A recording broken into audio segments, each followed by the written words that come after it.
बाप कहता है तुझे उम्मे अबीहा ज़हरा। बहुत खूबसूरत आपने कलाम पेश किया, बहुत खूबसूरत। परवरदिगार और जनाब सैयद अपनी बारगाह में कबूल करें, इलाही आमीन। हम लैलतुल क़द्र के मुतालिक गुफ्तगू कर रहे थे, जैसा कि अभी जाकिरा ने हमारे साथ गुफ्तगू करी थी, जाकिरा मासूमा जहरा ने।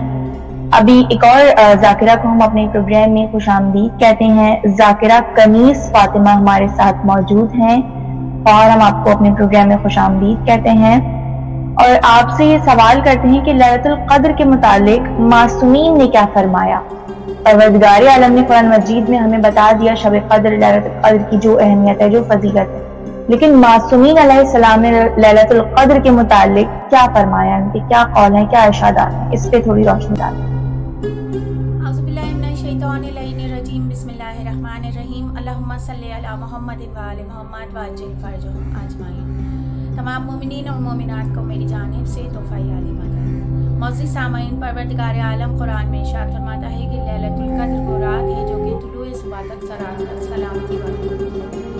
मासूम से किसी ने पूछा कि सरासर सलामती से क्या मुराद है, तो इमाम मासूम ने फरमाया कि यहाँ पे परवरदिगार आलम की मुराद ये है कि अगर कोई शख्स लैलतुल क़द्र की एक रात को जाकर परवरदिगार आलम के हुज़ूर मग़फ़िरत तलब करता है और इबादत में गुजारता है तो परवरदिगार आलम उसके तमाम गुनाह माफ़ कर देता है। वो शख्स पूछता है कि मौला, ये गुनाह की कोई तादाद परवरदिगार आलम ने मुअय्यन की है कि किस हद तक गुनाह हैं जो वो माफ़ कर दिए जाएंगे। इमाम मासूम फरमाते हैं कि अगर उसने सितारों के बराबर भी गुनाह किए हैं तो परवरदिगार आलम उसके गुनाहों को माफ़ कर देगा। फिर इमाम मासूम फरमाते हैं अगर उसने सूरज की किरणों के बराबर भी गुनाह किए हैं तो परवरदिगार आलम उन्हें माफ़ फरमा देगा। फिर इमाम मासूम फरमाते हैं कि अगर समंदर के कतरों के बराबर भी उस शख्स के गुनाह हैं तो परवरदिगार आलम उन्हें माफ़ फरमा देगा। और मासूम फरमाते हैं कि अगर रेत के ज़र्रों के बराबर भी उस शख्स ने गुनाह किए हैं तो परवरदिगार आलम एक लैलतुल क़द्र जाग कर इबादत करने और माफ़ी मांगने के सिलसिले में वो सब के साथ माफ़ फरमा देगा। वो शख्स बड़ा उदास हो जाता है और एक मरतबा फरमाता है कि मौला, मैं क्योंकि बीमार था लिहाजा मैं इबादत नहीं कर सका इस रात। अब पता नहीं परवरदिगार आलम मुझे अगले साल ये रात मुहैया करे या मुझे नसीब हो या ना हो। तो परवरदिगार आलम के हुजूर इबादत करके और अपने गुनाहों की माफ़ी मांगने का वो लम्हा तो मुझसे ज़ाया हो गया, अब मैं क्या करूँ। तो इमाम मासूम फरमाते हैं कि अगर तुम चाहते हो कि परवरदिगार आलम तुम्हारे गुनाह माफ़ करे और तुम्हें लैलतुल क़द्र की रात जाग कर इबादत करने के बराबर सवाब अता करे तो तुम अली के किसी शिया की अयादत के लिए चले जाओ। तुम्हें पता है कि अली का कोई शिया बीमार है तो उसकी अयादत के लिए जाओगे तो परवरदिगार आलम तुम्हें उतना ही सवाब देगा। अगर अली के दो शिया के दरमियान किसी बात पर लड़ाई हो गई है और तुम उनके दरमियान सुलह करा दो तो परवरदिगार आलम तुम्हें एक लैलतुल क़द्र के बराबर सवाब अता करेगा।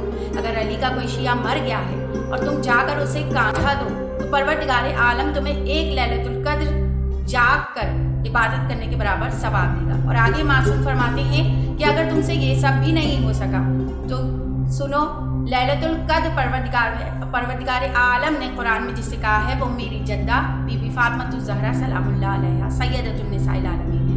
अगर तुम चाहते हो कि तुम्हारी सारी रात लैलतुल क़द्र की तरह इबादत में गुजरे और परवरदिगार आलम तुम्हें उतना ही सवाब अता करे उस रात का जितनी कि लैलतुल क़द्र की अहमियत है, तो तुम रात को सोने से पहले मेरी दादी बीबी फातिमा ज़हरा सलामुल्लाह अलैहा के दुश्मनों पर लानत करके सोया करो। परवरदिगार आलम तुम्हें लैलतुल क़द्र के बराबर सवाब देगा।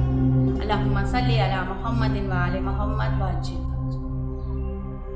के गुनाह है तो परवरदिगार आलम उन्हें माफ़ फरमा देगा। और मासूम फरमाते हैं कि अगर रेत के ज़र्रों के बराबर भी उस शख्स ने गुनाह किए हैं तो परवरदिगार आलम एक लैलतुल क़द्र जाग कर इबादत करने और माफ़ी मांगने के सिलसिले में वो सब के साथ माफ़ फरमा देगा। वो शख्स बड़ा उदास हो जाता है और एक मरतबा फरमाता है कि मौला, मैं क्योंकि बीमार था लिहाजा मैं इबादत नहीं कर सका इस रात। अब पता नहीं परवरदिगार आलम मुझे अगले साल ये रात मुहैया करे या मुझे नसीब हो या ना हो। तो परवरदिगार आलम कि हुजूर इबादत करके और अपने गुनाहों की माफ़ी मांगने का वो लम्हा तो मुझसे ज़ाया हो गया, अब मैं क्या करूँ। तो इमाम मासूम फरमाते हैं कि अगर तुम चाहते हो कि परवरदिगार आलम तुम्हारे गुनाह माफ़ करे और तुम्हें लैलतुल कद्र की रात जाग कर इबादत करने के बराबर सवाब अता करे, तो तुम अली के किसी शिया की अयादत के लिए चले जाओ। तुम्हें पता है कि अली का कोई शिया बीमार है, तो उसकी अयादत के लिए जाओगे तो परवरदिगार आलम तुम्हें उतना ही सवाब देगा। अगर अली के दो शिया के दरमियान किसी बात पर लड़ाई हो गई है और तुम उनके दरमियान सुलह करा दो तो परवरदिगार आलम तुम्हें एक लैलतुल कद्र के बराबर सवाब अता करेगा। अगर अली का कोई शिया मर गया है और तुम जाकर उसे कांधा दो तो परवरदिगार आलम तुम्हें एक लैलतुल कद्र जाग कर इबादत करने के बराबर सवाब देगा। और आगे मासूम फरमाते हैं कि अगर तुमसे ये सब भी नहीं हो सका तो सुनो, लैलतुल कद्र परवरदिगार आलम ने कुरान में जिससे कहा है वो मेरी जद्दा बीबी फातिमा ज़हरा सलामुल्लाह अलैहा सय्यदतुन निसाइल आलमीन है। अगर तुम चाहते हो कि तुम्हारी सारी रात लैलतुल कद्र की तरह इबादत में गुजरे और परवरदिगार आलम तुम्हें उतना ही सवाब अता करे उस रात का जितनी कि लैलतुल कद्र की अहमियत है, तो तुम रात को सोने से पहले मेरी दादी बीबी फातिमा ज़हरा सलामुल्लाह अलैहा के दुश्मनों पर लानत करके सोना। परवरदिगार आलम तुम्हें लैलतुल कद्र के बराबर सवाब देगा। अल्लाहुम्मा सल्ली अला मुहम्मदिन व आले मुहम्मद वअज्जिल। है यही सब से बड़ा तेरा कसीदा ज़हरा, बाप कहता है तुझे